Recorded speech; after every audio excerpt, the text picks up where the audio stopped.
राधे राधे। गुरुदेव आपके चरणों में कोटि कोटि प्रणाम।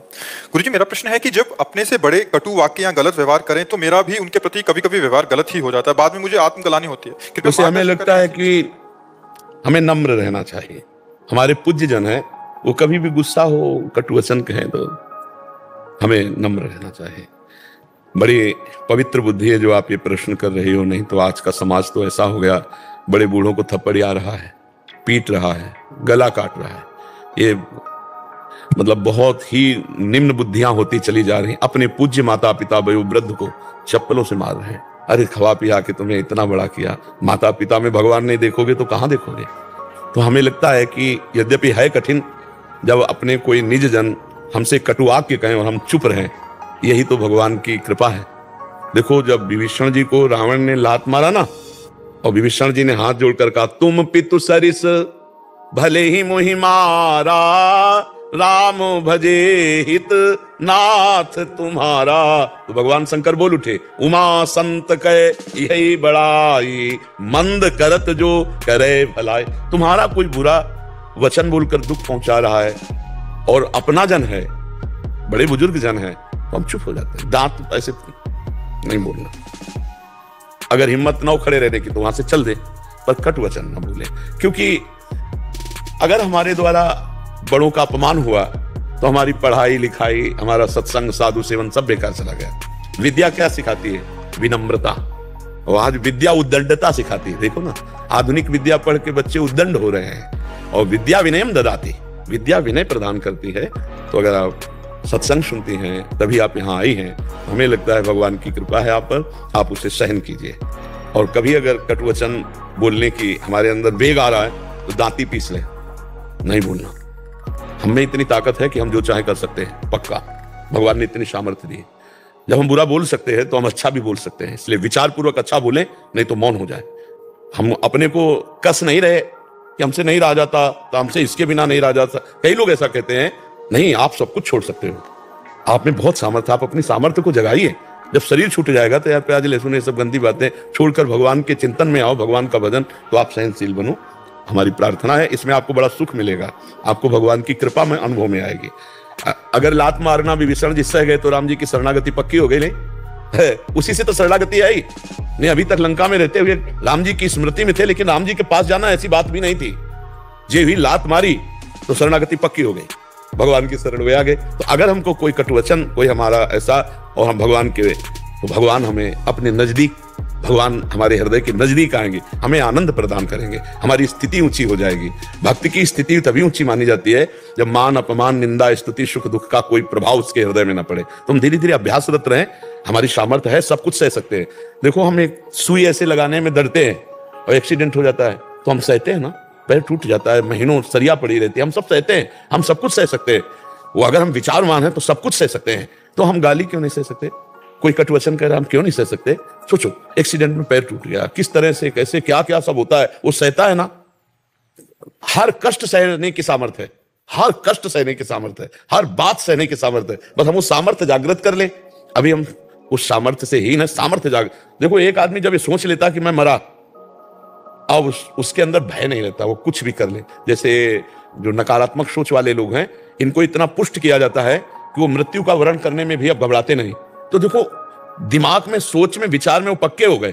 तो नकारात्मक सोच, दूसरों को दुख देने के लिए वो इतना बड़ा कदम उठा लिया कि अपने शरीर को चिथड़ा कर लिया। अगर हम सकारात्मक सोच में उतरे दूसरों को सुख पहुंचाने के लिए, और कहीं मेरी मृत्यु हो जाए तो उसे भगवत प्राप्ति होगी।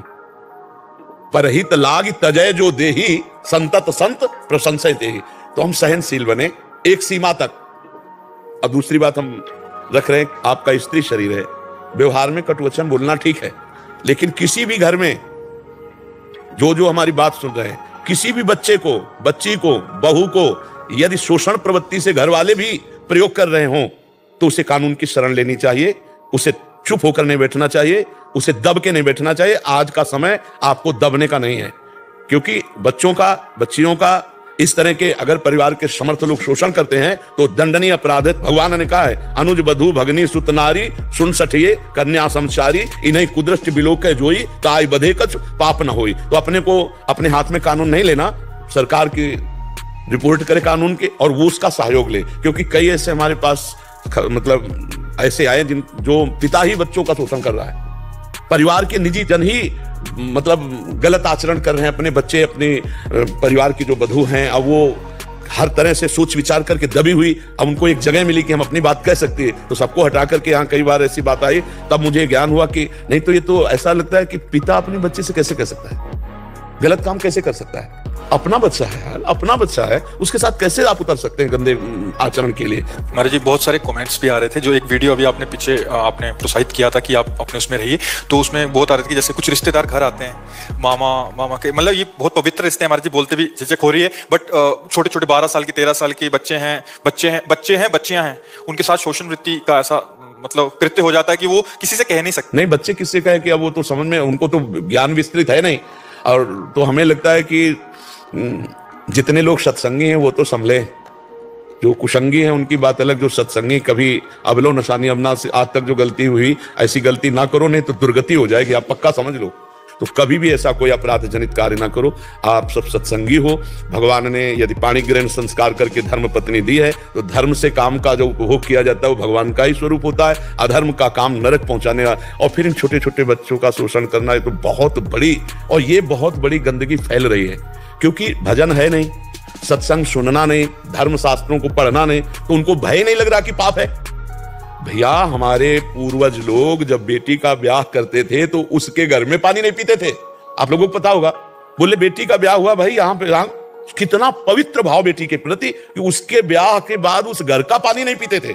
बेटी के प्रति गलत भाव की तो बात जाने दो, और पूरे घर को अपना पूज्य मानते थे।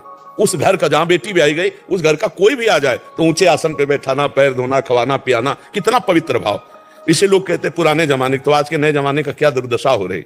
ये मर्यादाएं थी, अब आज की मर्यादा आप लोग देख ही रहे हैं, तो इसका परिणाम क्या हो रहा है, बोले लव मैरिज हुआ है और 6 महीना बाद डिवोर्स हो गए, ये लव मैरिज हुआ है 6 महीना बाद। प्यार का मतलब क्या यार, जिंदगी भर निर्वाह करे, जिससे प्यार किया उससे प्यार किया, उसका मतलब ये थोड़ी कि तो आज का जो समय है, धर्म विहीन होने के कारण सब अशांति ही अशांति। जैसे वो कहते थे मैं खुश नहीं हूं, तो उनको सुनाया था भरतरी चरित्र कि इसीलिए खुश नहीं।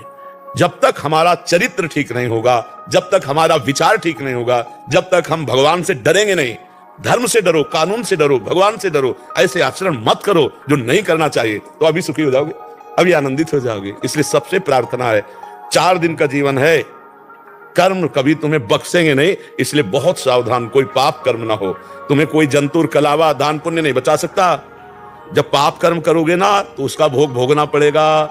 दशरथ जी के द्वारा श्रवण कुमार का वध हुआ तो सांप लगा, तो भगवान पुत्र हैं, सांप नहीं मिटाए, वैसे ही दशरथ जी को तड़प तड़प के प्राण त्यागना पड़ा।